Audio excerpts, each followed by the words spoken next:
Happy Wednesday, and welcome to another edition of 300 Seconds with the Peacocks. This week, we're switching gears and moving on to the wrestling mats at Upper Iowa. We're going to chat with head wrestling coach Heath Grimm. And welcome to 300 Seconds, Coach Grimm. Thanks for taking a few minutes this morning to talk with us and share how things have been going up in the wrestling room. Yeah, appreciate being on the 300 Seconds plus. I watched the last edition, Howie, so I think Brooks was on there a little longer. Yeah. It's trouble. It's 5 minutes is a little tough for a talker like me. You know, we're just glad to be on the mat training. But now we're looking for competitions, and glad to finally get a schedule set and try to make our way towards competition now. Somebody that really gained a lot of respect last season from really the national duels on was Chase Lunsman. Came on as a true freshman last year, winning 30 matches. This year's NSIC Wrestler to Watch as Upper Iowa's representative on that list. You've got Chase back. You've got Dalton Hahn back, a two-time NCAA championship qualifier. Talk about those two guys as leaders in the program. Well, that's exactly right. They're leaders. We do a little bit of a ranking within the program at the end of the preseason. Usually this year's a little bit different. We went into some couple weeks of practice before we asked the guys, who they saw as, the program's leaders this year. And both those guys were highly ranked, supported by everybody within the program, coaching wise and athlete wise. So they are leaders. Dalton's one of those guys. I think he's there for everybody. He's good on that social aspect of things. And obviously he's a fierce competitor, and he takes care of himself in the classroom. He's a low maintenance guy, hard nosed, tough guy that he is who he is. He's not fake. He's true blue. A guy like Lunsman, wow, right? That was kind of a wow. We knew, I've known his dad. I actually coached his dad, so I kind of knew his bloodline and his pedigree. And he never got what he really wanted yet in high school. And last year, as a true freshman, he brought his lunch pail in every day. He worked his butt off. But yeah, once we broke him out at the national duels, there hasn't been a more exciting breakout in my 20 years here of pulling a kid out of redshirt, go down to the national duels, beat a defending NCAA runner-up, lose a 7-5 match to the two-time champ, and pound the best wrestler in D2 maybe last year, or right up there, one of the guys, and Edens from UPJ. He takes out another couple guys that had been to the national tournament. Kid that's highly ranked out of Tiffany, took care of 10-4. So yeah, Chase busted down the scene with his work ethic. But through the course of the offseason and then this preseason, he's got the respect of everybody as far as how he goes about his business. Coach, in addition to those two guys, you got a lot of guys returning that were starters last year. You've got guys that were backups to All-Americans. You've got some guys that redshirted behind an All-American. The room's filled with a lot of talent, but maybe names that fans just don't know yet in the Peacock singlet. Yeah, you hit the nail on the head with a couple guys like Donnie Schmidt at 133 and Jordan Ballmer. I think, those are local guys, so most people know who they are from around here. They had very successful high school careers, but they were behind two guys gunning for national titles last year. Tristan Westerland, for the second year in a row, was the 1 seed at regionals. He backed that up last year and was the regional champion, was named an All-American. And obviously at 133, we had Justin Foley, who ended up garnering his 4th All-Americanship. And Donnie was right there with him. So those guys, it's time, that they want to bust on to that next level behind a couple of real good kids.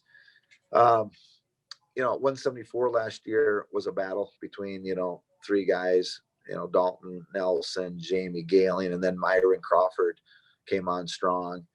Myron's gotten a little bit of love in some of the polls that have come out already. Myron just missed going to the national tournament by losing sudden victory match to a returning All-American that he had beaten earlier in the tournament. So Myron Crawford's a name to watch, but Jamie Galen and is looking real strong too. And Dalton Nelson is a little bit bigger and stronger right now, and he's up there around 184. So we'll see how that all pans out. But Tate Murdy was a regional place winner last year. Tate's gotten some love. He's getting thrown in those rankings. Tate has beaten multiple guys that qualified for the national tournament. He started at 49, moved weight down to 41, which is mainly his natural weight. But he's got a good number 2 in Connor Manderfeld right there last year, kind of like a 1 and 1A. So there's things to be determined there. So I feel, at some of these weights, we got some wrestle offs that are going to be occurring, and that's going to be pretty important to give kids an opportunity to get maybe that first home duel in or that first away duel in, and then you still have to perform.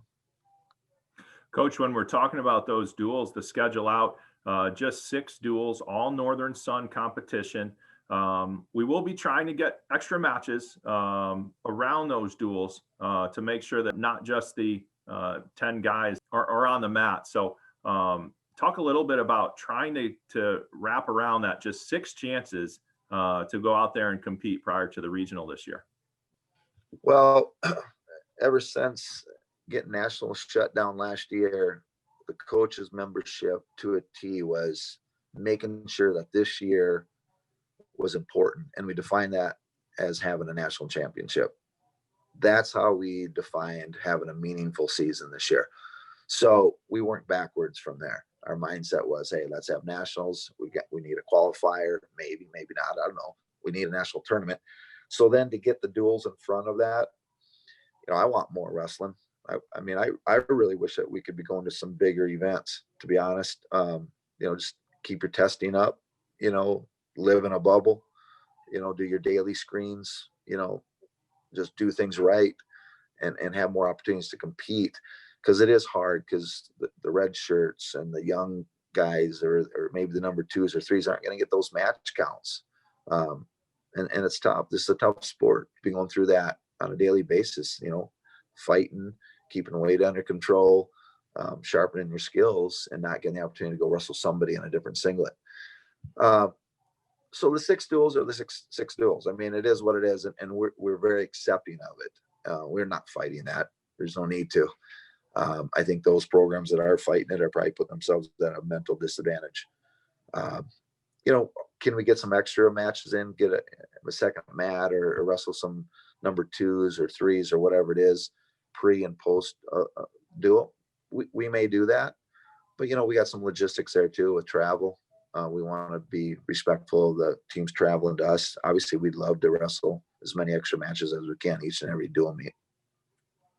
Coach, the final thing you hit on there, the mental side of it, and that's got to be really tough for all of our sports. But when you're talking about wrestling and we're just continually told the social distancing and there's no way to wrestle with those kind of thoughts in your head. You've got to somewhat put that aside, trust that your training partners, your guys you're working with are taking care of themselves as well, doing everything they can to stay healthy. So talk about how the guys have been handling themselves so far this year in the training room. Well, they've been handling themselves great. Whatever we've thrown at them, we've had some different structures. We've done some pod training. We just tried to individualize things as much as we could early on. We've been able to come together in some bigger groups here recently with testing, but you're also running the risk then of, if there is a positive, then that quarantine or that contact tracing map is much greater. But, we have a great group of leaders, guys like Max Spots and, I already mentioned Dalton Nelson, Dalton Hahn, we got Tate Murdy involved. We got Chase Lunsman involved with that group. And we just brought him in yesterday and talked to him, coaching staff to athletes, and want to get the pulse of the team and what kind of adjustments do we need and what do we need to value, camaraderie and energy on a daily basis versus, with more risk of shutdown versus, being safe as possible as far as having guys ready to compete for every dual meet. It's a tough balance. It's definitely tough on all of us. It's a real thing, but we pride ourselves that this sport of wrestling, and you can take that to any sport. I think if you preach it right and you communicate it right with your athletes, that they're learning lessons far beyond, winning and losing within this experience at this level. Coach, really want to thank you for spending some time with us. You've got a few days left for training before the guys take off for a quick break. Obviously, wish you and your family the best over the holidays, and can't wait to get back into Dorman Gym for a match on January 7th against Northern State.